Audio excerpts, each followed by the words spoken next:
Welcome to Check-In, hosted by the ATL Airport Chamber.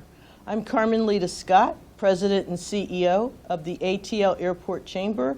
My co-host is Dr. Diane Daniels Adoma of Diane Adoma Consulting. We're going to check in with Blair Walker, Executive Director of the Interfaith Airport Chaplaincy, a nonprofit organization based at Hartsfield-Jackson Atlanta International Airport. Blair most recently served as an executive at Point University, which is a four-year liberal arts college based in West Point, Georgia. He has also been an ordained minister for 37 years through the Christian Church Brotherhood. Blair, I understand that congratulations are in order. Recently, you accepted employment as the Executive Director of the Interfaith Airport Chaplaincy, fondly known as the IAC or Chaplaincy. With your vast experience in many areas of management and ministry, how do you feel you're assisting in this new environment? Please tell us more about yourself. Well, great. Carmelita and Dr. Diane, it was so good to be here this morning with you. And I love the new position that I've stepped into, and I feel like it's a combination of my background in educational management and leadership and ministry, both vocationally and as a volunteer for the last several years. It really kind of given me a unique combination of skills and experiences to step into this position and bring the leadership that needs to be there.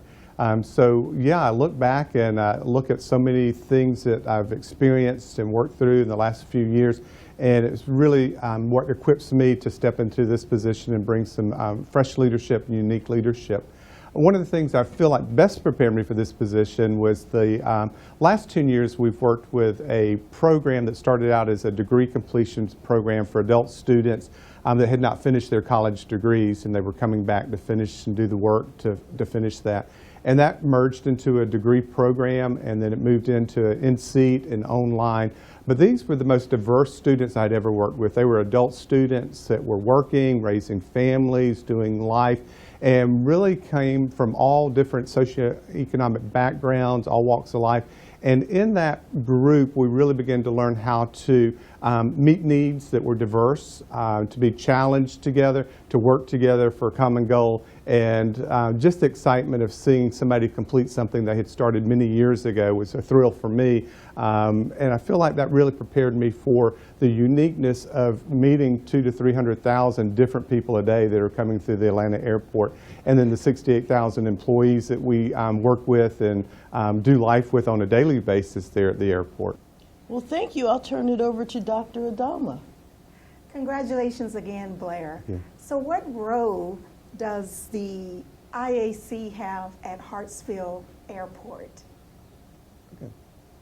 Well, thank you. My role as the executive director, under the leadership of our board of directors, I bring daily leadership and oversight into the day in, day out operations of the IAC ministry there and what we're doing when we're interfacing with passengers, with the employees. And then also part of that role is long-term vision casting, strategic planning, working with our board and where we want to be in 5 to 10 years down the road, working with them in that, and then helping implement that on a daily basis is one of the roles. My other role that I'm falling in love with, because I'm beginning to meet so many of our volunteer chaplains. Right now there are 34 volunteer chaplains that I give leadership to.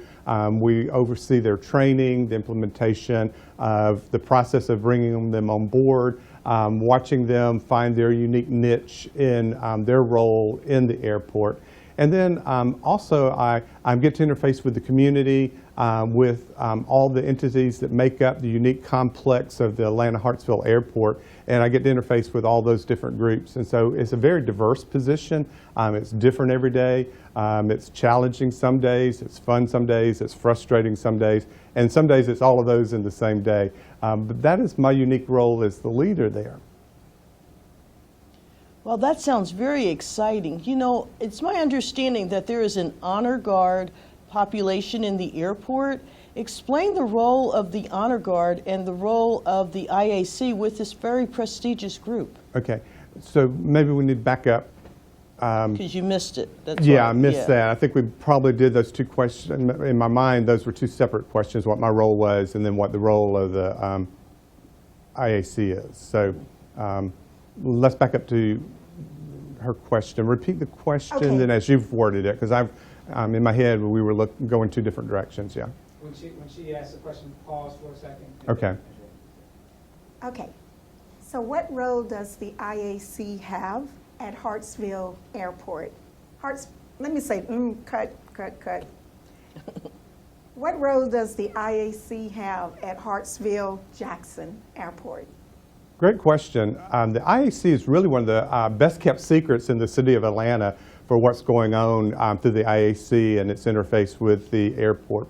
We practice what we call the ministry of presence, and that is just being available, being aware of what's going on around us, being aware of the needs of the people that we're coming in contact with. Yes, So sir. what this looks like on a daily basis is what our 34 volunteer chaplains are doing on a daily basis. They are practicing the ministry of presence by being present and connecting with the employees, with the passengers as they're coming through. One of our chaplains most recently described what we are like this. If you imagine that we're a church, we have 68,000 members that are the employees of the Atlanta airport.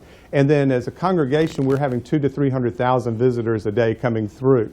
And they are moving from point A to B, and they're there for that one service, and we're interfacing with them.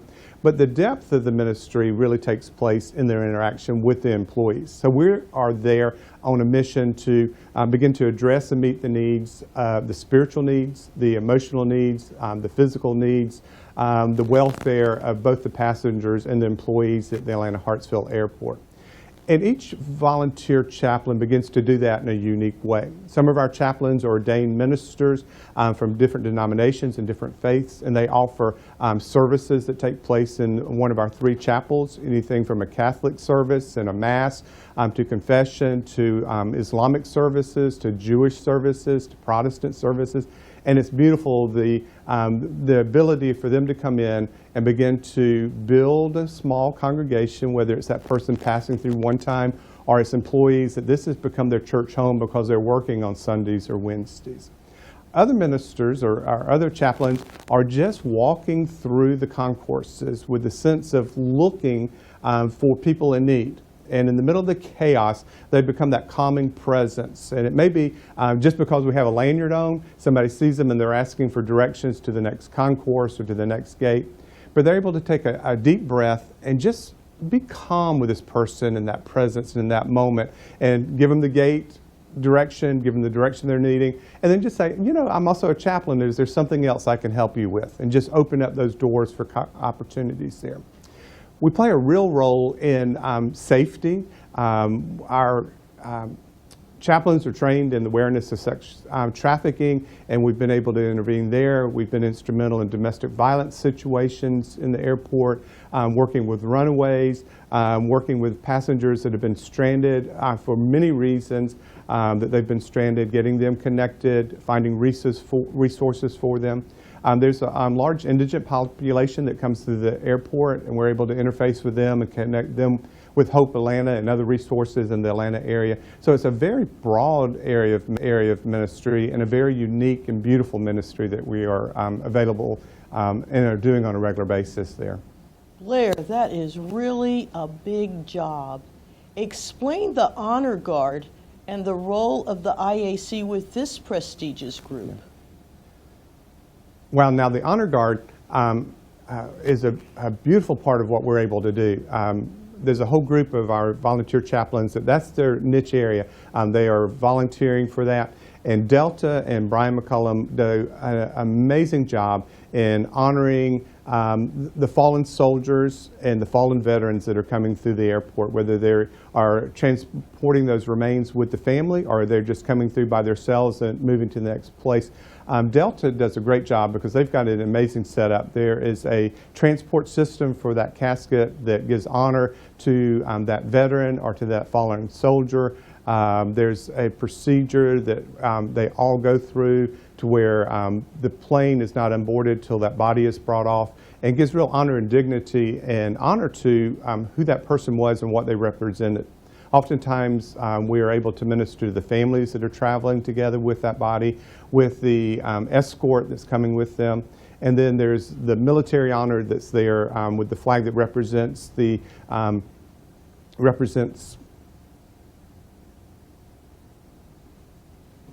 service branch. That's what I'm trying to think of. There's always the flag that's there for them to represent the service branch that that person is from, gives that honor to their background and what they've done. But Delta does an amazing job with that, and we are so thankful to be able to partner with them to give that, that presence of comfort, to offer those prayers when they're requested and when they're needed, but to be able to sit with that family and just be them with in that space. Oftentimes there's a layover, and we're there to assist the family to see if they have any needs, whether they're needing food, whether they're just needing directions to those gate, assisting with them getting their bags, making sure that everything goes smooth for that family. They're not having to really think or worry about something in a time where they are going through great grief. So Blair, we're in the middle of a pandemic. So what is the COVID-19 plan for the chaplaincy? It is changing week to week as we learn something new about this virus, and we are dedicated to following the CDC guidelines, the City of Atlanta guidelines. And right now, you know, the masks are the big thing. We are seeing such great compliance by everybody in the airport.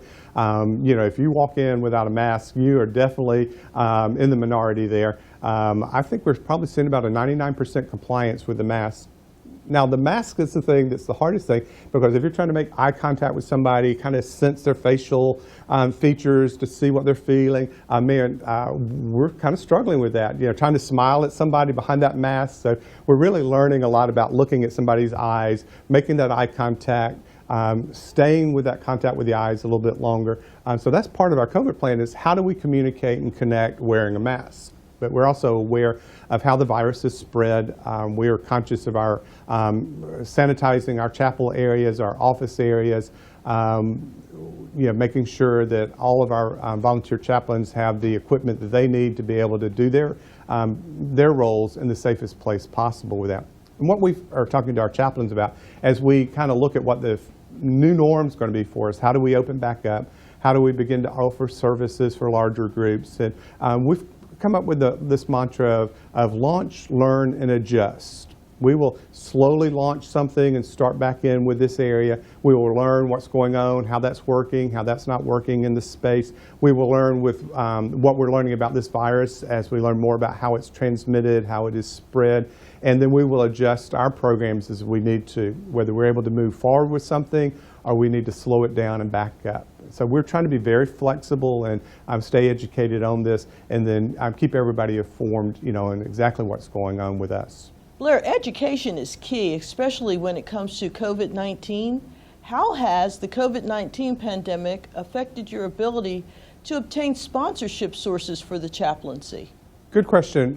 Like so many in the aviation industry, we've been impacted really in two ways with the pandemic. One, with the virus itself, and trying to stay safe in an environment where we have people coming through from all over the world, from all walks of life, and trying to understand what is safe, what we can do, how we connect with these individuals.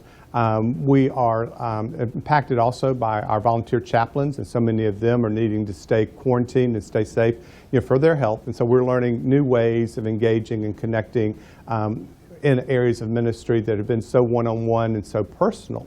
We've also been impacted economically, like so many in the aviation industry, by the economic impact of this virus and this pandemic. So all of our sponsorship as a nonprofit comes through sponsorships of corporations and groups that are inside the aviation industry, inside the airport, or in the aviation community. And so many of them are suppliers that supply so much of what the vendors are using in the airport, and they have historically who have really supported and embraced what we're doing through the IAC.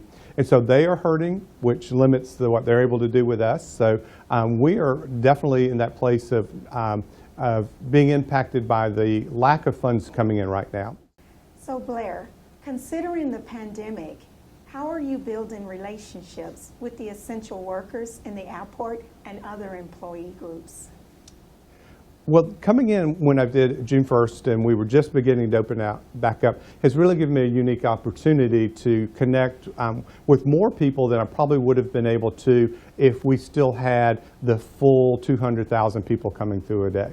And so I've gotten to know so many in the housekeeping staff, so many of just the employees that are working there on a daily basis in the atrium, having time to be able to connect with them, to talk to them, to get to know who they are, to learn their stories, to find out, what we can do to help them and assist them in this time frame. Where it's made it more difficult is, like I said earlier, wearing that mask, it's just that almost that barrier between people. And so we're learning to really listen and listen hard and listen long. And so I think that's been a helpful thing for us, to be able to look somebody in the eyes and sense what's there. Because I think so many times we just don't see the whole person. So the pandemic has changed that. But I think slowing the pace of the airport down has been great for me to step in this position and have a chance to catch my breath, to learn my way around, to begin to connect with people. What's changed with the pandemic with so many of our volunteer chaplains is they've got long-term relationships. Some of our chaplains have been there 5, 6, 7, 8 years, and so they really have relationships with so many of the people that are working in the airport. And so they are calling them, doing Zoom connections with them, really following up on them with what's going on in what their needs are and how they're doing through this pandemic and addressing those needs. Your relationship with the employees of the airport, and especially the essential workers, is really, really very special. I think that they are all benefiting from that. If you're not an essential worker, however, how do you recognize a member of the chaplaincy or find the chapels? You mentioned a lanyard, but are there any other markers or indicators? Yeah, it's very easy to spot one of our chaplains. They're walking around with that gold halo over their heads, and just look for that. No, our chaplains, some of them wear a vest that has the IAC logo on it, and it says Airport Chaplain on the back, so they really stand out. A lot of them have a vest that just has that logo on it, but we're all wearing badges that say chaplain on it and their name, and we're in the process of enlarging those badges so people can see them a little bit different. But often what happens is the chaplain is going to spot you before you spot them. They're just walking through with that radar of looking for that person that's hurting, that's lost, that has a need. So it's a two-way process. Many of our gate agents are trained in having a passenger in distress and knowing that they can call the chapel there and request a chaplain to come down and to sit with that person, to talk with them, to assist in that. Customer service knows where we are and how to contact us, and they often are the ones that see a situation and will call us so that we can connect with that. So amongst all of the space, it's not always easy to spot that chaplain, but when you begin to see them on a regular basis, so many of our employees, our gate agents, our ticket agents begin to recognize them and connect with them and know there's a resource anytime they see somebody in distress. And that's how we often become aware of a situation where somebody's needing help. It's a gate agent that has picked up the phone and called. Our customer service through the airport is called about a situation. Our security is aware of a situation. Or one of the maintenance persons are aware of a situation and they will call and contact with us. But we try to be consistent in our presence of there. So our chaplains try to be consistent in the time of the week they're going to be there, the day of the week, so that they're building that relationship and building that connection. So that's how we're focusing on that. And that's the easiest way to recognize us with our badges, or to come by one of the chapels and see what's going on there. There are 3 chapels, and each one of them is a little bit different.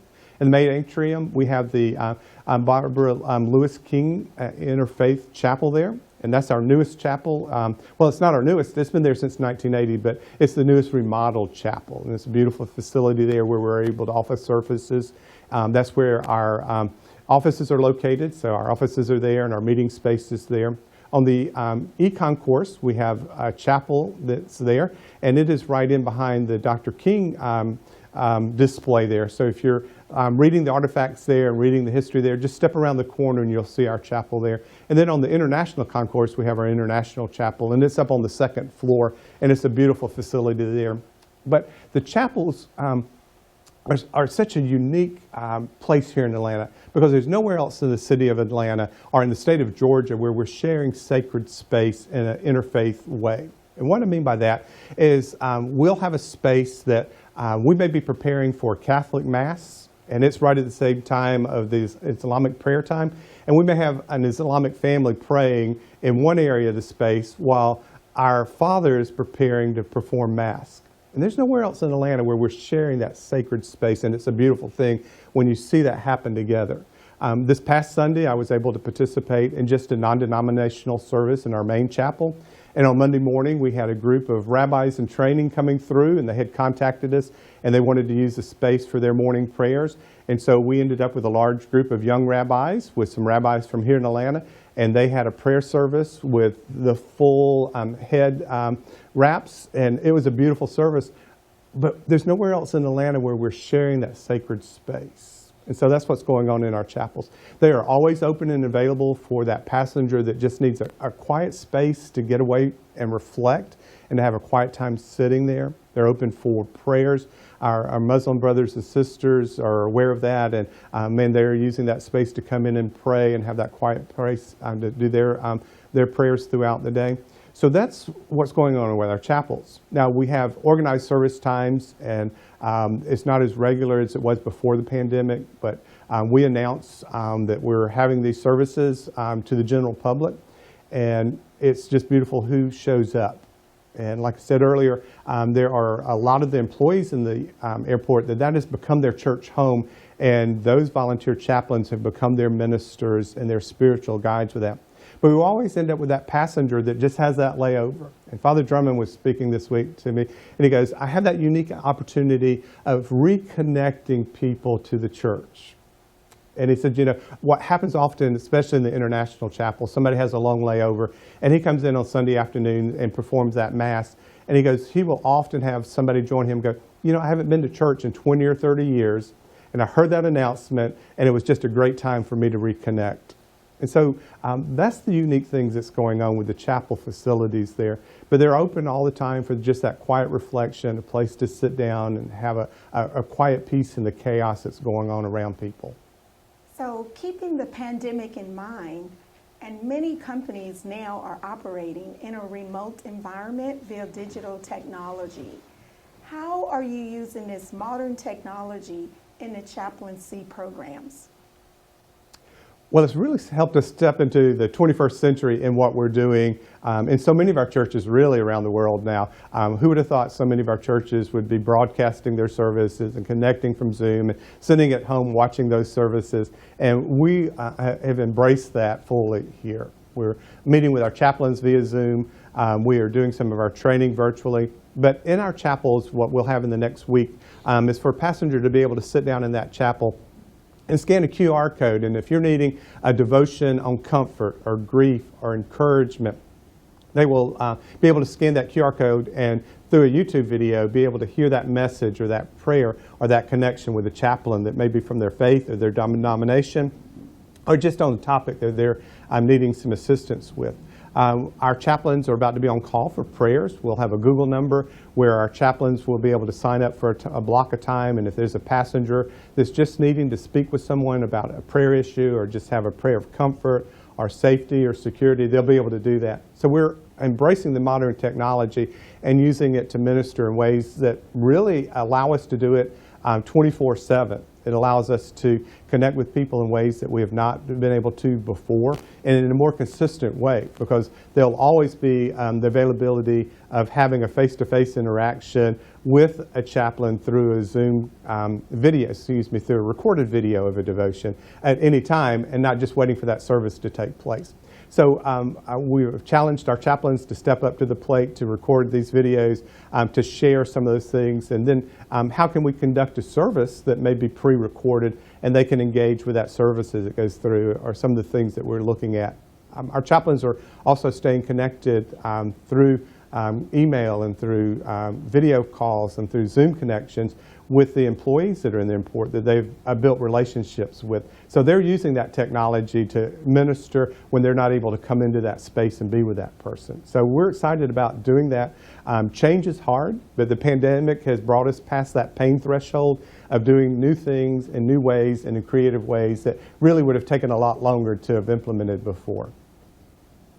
You're definitely correct, Blair. The pandemic has put us in a space where many people are using digital technology, and digital technology is in many forms as well. So, considering the current events regarding social justice, how do you see the chaplaincy making a difference in that area? Because digital technology brought that live right to us. Well, Carmelita, we cannot say that we are practicing the ministry of presence and not acknowledging the pain that so many people are going through, the injustice that we're seeing really in a more vivid way than we have in years and years. And so we're addressing that on a personal level. We are having those conversations with our chaplains, and we're looking at how do we address that with passengers and employees that are so impacted by that. But first I'd like to say our chaplain group is one of the most diverse groups of people I've ever worked with, either from race, ethnicity, religious backgrounds, faith backgrounds.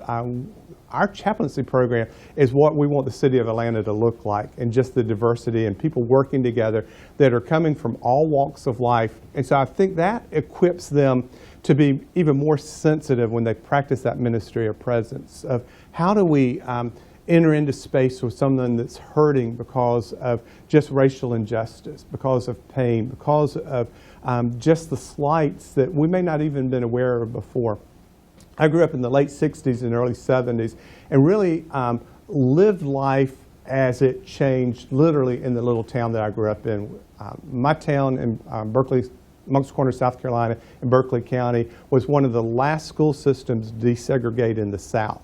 And so I lived through that, not always aware of what was going on. My doctor's office, until I was in middle school, was segregated. And even years later, there were still the signs over the doors, you know, white-only entrance and a black-only entrance. So I lived through that. And I really have always told myself, well, you know, I am not part of the racist system because I know what it was. I know what I've done. I know who I am. I worship here in the Tri-Cities area in a church that's very diverse. And yet I'm being challenged personally in new ways that I haven't in a long time. I'm reading a book, and I ask our chaplains to join us in this book, and it's Me and White Racism, and it's by Layla Saad. And it's a 28-day workbook where you're reading and journaling, and she's asking the tough questions. And if you're really serious about doing a self-check, you're going to spend the time to do that. So each day has just kind of been like peeling an onion on this racism that we're realizing has not gone away. It has been systemic for years. It's been covered up. We've ignored it or just not been aware of it. And man, it's some of it has been easy because I can say, yeah, I'm not there. And some of it's been a real gut punch. So we're having those conversations with our chaplains.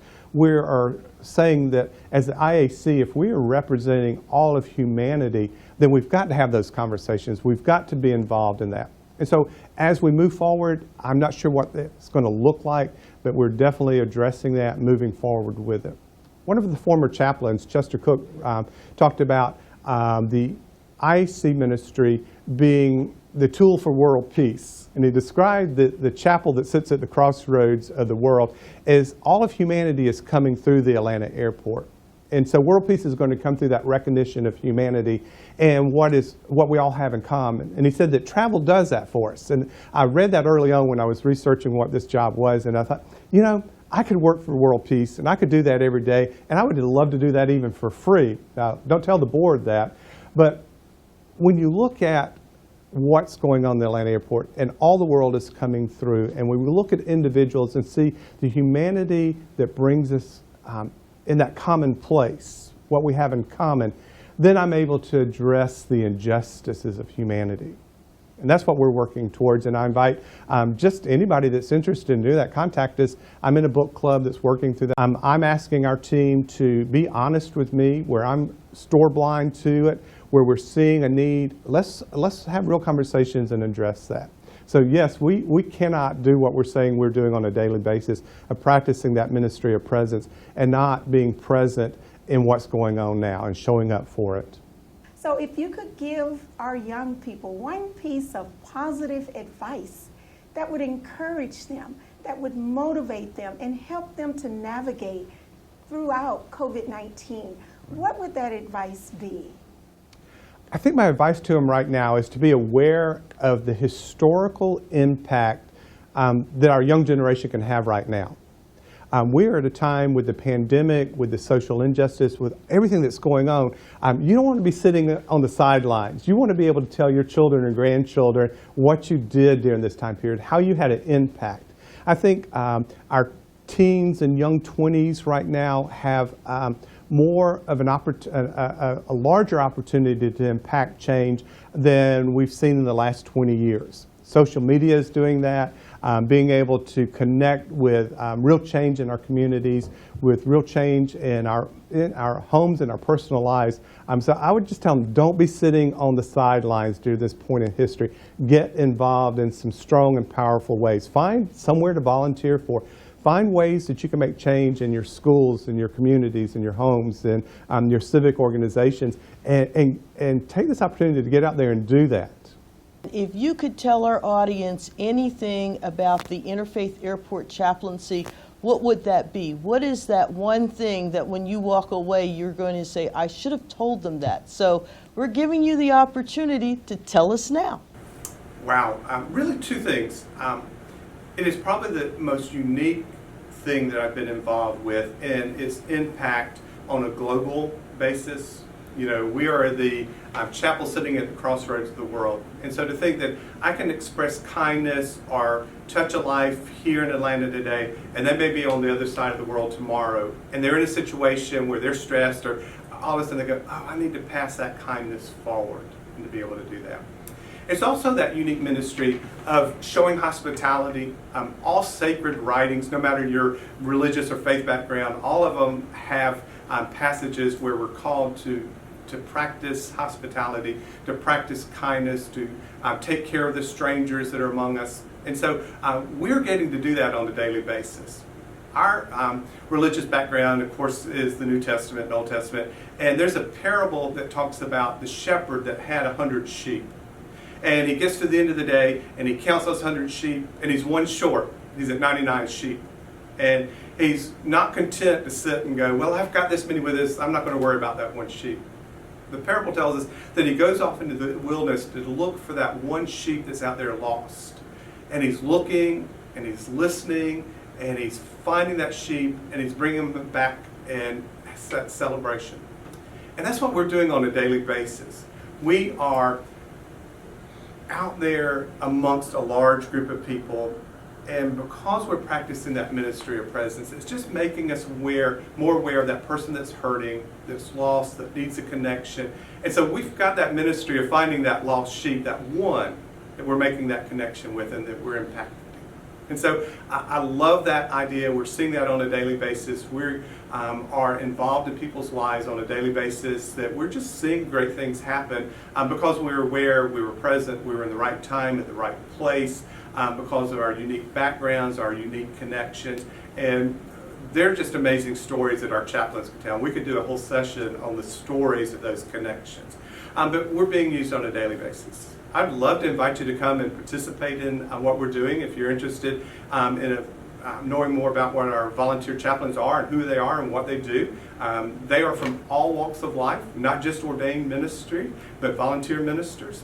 If you would like to partner with us in giving, you can do that through our website. You can learn more about us at our website, which is atlchapel.org, or you can contact us directly through our phone number. But I would just love to tell the City of Atlanta, we are doing what Atlanta says that they are. The place that's too busy to hate. You know, we are too busy to hate. We are too busy helping and connecting and building friendships and relationships. And it's the most fun job I've ever had in my life, and I look forward to doing this for many, many more years. Well, ladies and gentlemen, you heard it first on Check-In, hosted by the ATL Airport Chamber. We wish to thank our guest, Blair Walker, Executive Director, Interfaith Airport Chaplaincy at Hartsfield-Jackson Atlanta International Airport, for letting us check in with him today. Also, this is Blair's first interview, so we want to give you a special thank you for allowing us to be the first one to interview you in your new position as Executive Director. Blair, thank you very much. Thank you.